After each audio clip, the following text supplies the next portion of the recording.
Let's talk about the 3 steps that I take every time I launch a new digital product into my business. These are the same 3 steps that you can take and see successful digital product launches as well, but it really all hinges on one main point, and that is to really understand what your audience's pain points and reasons for buying are before you ever even begin to create the solution.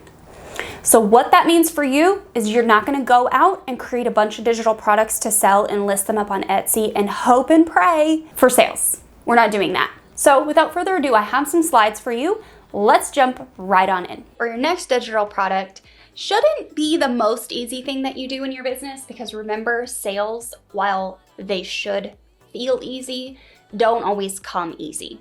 A lot of people really make this distinction and they get it backwards. So I really want to talk to you today about, first of all, the problems that your digital product should do, and it shouldn't be all of these, right?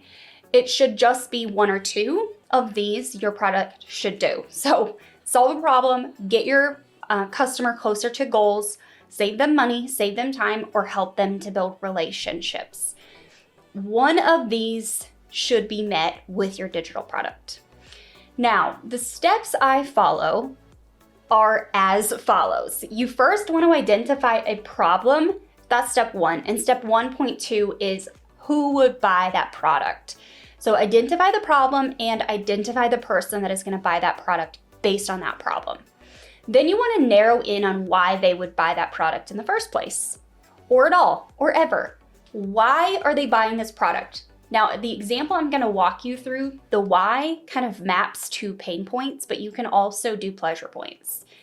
And the last thing is to identify the solution and delivery format, and then follow through on your promise of what your digital product is going to do for them.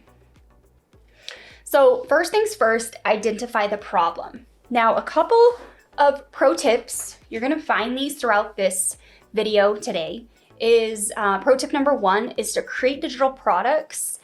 I like to look at what my audience is really struggling with and ultimately where I want them to go.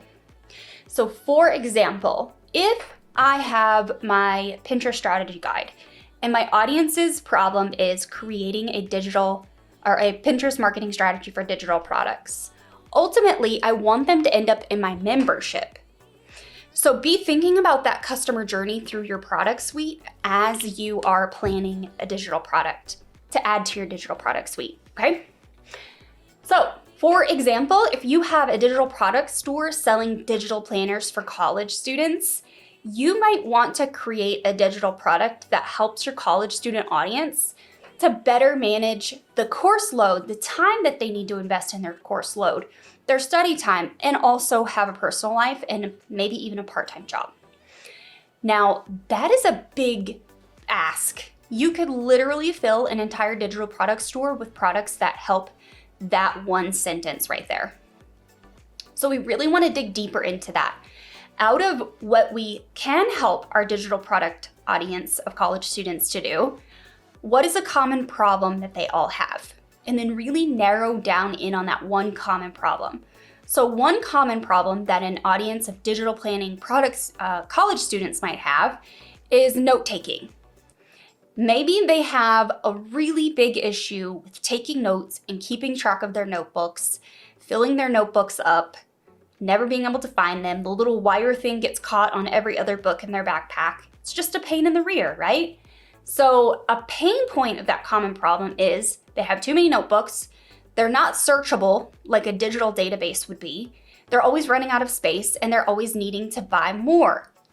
So as we think about the common problem and the pain point, now we can begin to develop a small digital product offering on that one problem. Remember, we're not solving all the problems that they have in their business. We're solving one problem. Now, I want you to define why your audience should buy that product. I feel like a lot of people, when they're teaching how to create digital products that sell, or you see those videos like make 10K a month selling digital products, or these products make $200 a day. Okay, but why? Why would an audience buy those things? For this particular example of the digital note-taking college student, they would buy this product to keep better track of their course notes, have a more efficient study time. They're not up past 1, 2 a.m. studying in the morning for a 6 a.m. exam. They have less physical space taken up in their backpack. They're not toting that around. They are not having to store it in their dorm room. They're not accidentally leaving it at mom and dad's house when they go back for holiday. They're not losing journals and forgetting what they had inside and needing those notes.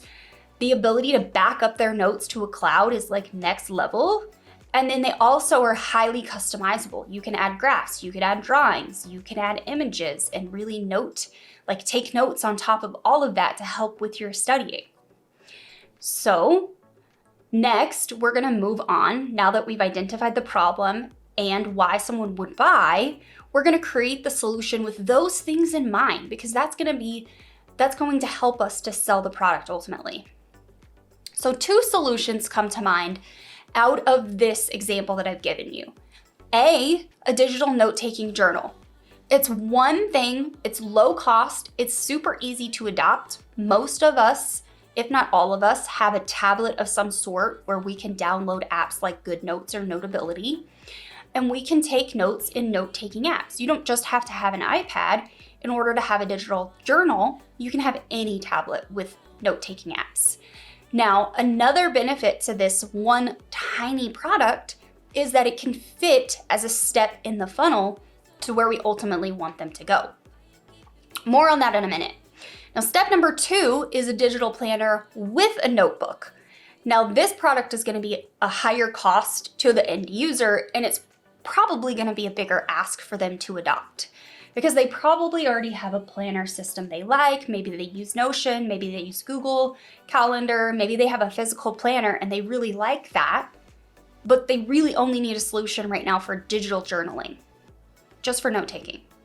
So keep that in mind. You don't need to actually start with the biggest product first, and that's where we're going next. Before you start creating a digital product, I really want you to start out by creating a minimum viable product first. I talk about this quite a lot on this channel and on my former Clubhouse channel about creating a minimum viable Pinterest strategy. Same thing here. What is the absolute smallest version of this product that you can sell? Instead of creating a full course, you could create a live workshop like what I did with my keyword workshop back in May and September. And then you could sell that workshop after you put it on the first time. You could sell the replay. Instead of doing a digital planner, you could start with small digital journal pages and planner pages, and then figure out, based on what the audience reaction is and what their feedback is, where to go from there. A ClickUp course could simply start like what I have in my Shopify store with simple ClickUp templates and tutorial videos. I always want you to fall back on why someone would buy this product. We don't want to overwhelm our customers with all the bells and whistles and all the reasons, because it's going to be harder for someone to change their habits and adopt something so big and so new. So let's take it all the way back down to basics and really figure out how it's going to help them. Okay. Another pro tip I promised you is to consider creating a product that pairs really well with your lead magnet, and I mentioned this briefly a second ago.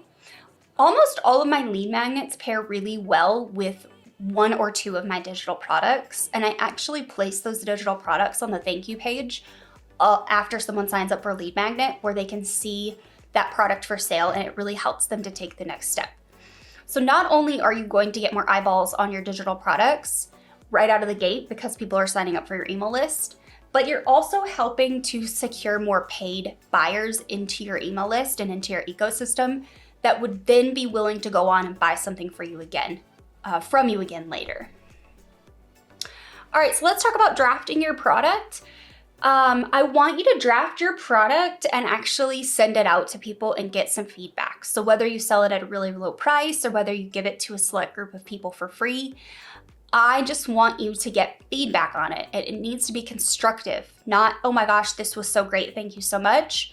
It needs to be something like, you know what, I really liked this, but I wish it did this, this, and this, or I wish this feature worked, or I wish that this was also something that was added in.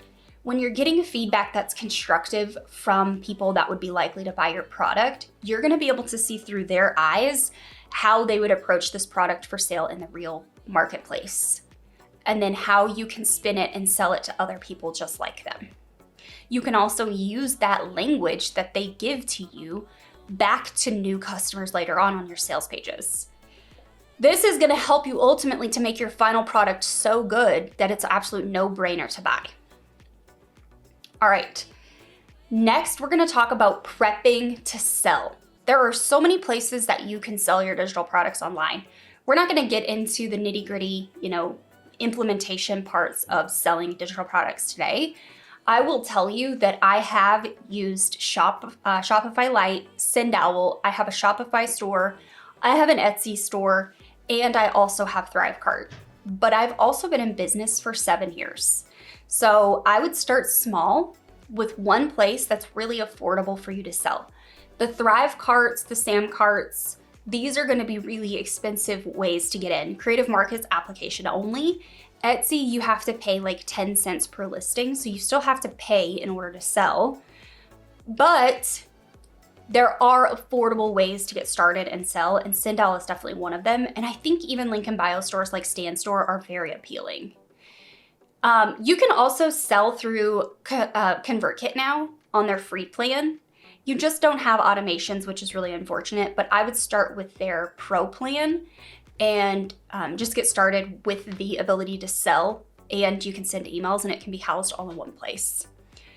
Now, I want you to be so simple and do not go overboard with delivering your product, because that's gonna not only create more work for you, because your time is money, remember that, but it's also gonna be a lot to upkeep and potentially a lot in subscriptions. So what I want you to do instead is deliver your digital product in PDFs through Google Drive, and then the last option is obviously a course platform.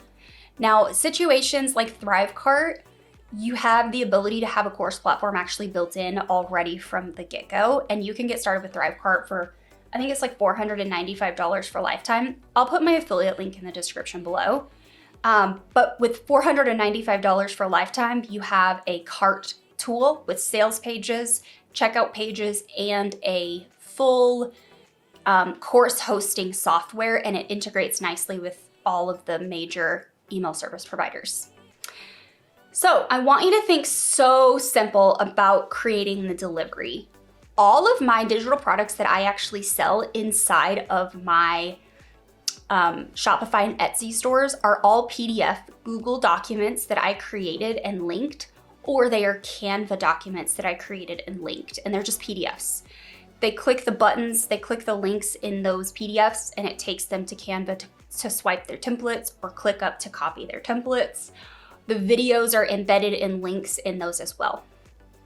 Now, I do want to mention that in the month of November, we do have a full deep dive happening on digital products and tripwires. If you want to join us for the month and soak up all of the information around creating digital products, get feedback on your landing page copy, your sales copy, your emails, all of that stuff, definitely come and join us in the Academy, even if it's just for a month, and soak all of that up and create your digital product by the end of November. Now that you know how to think about creating your digital product and what steps you should really take to find out what is going to work for your audience, I'd like to invite you to watch this lead magnet training video, because you can connect, as I mentioned in the training, your lead magnet and your digital products to generate even more sales. So head on over here and watch this video, and I'll see you there.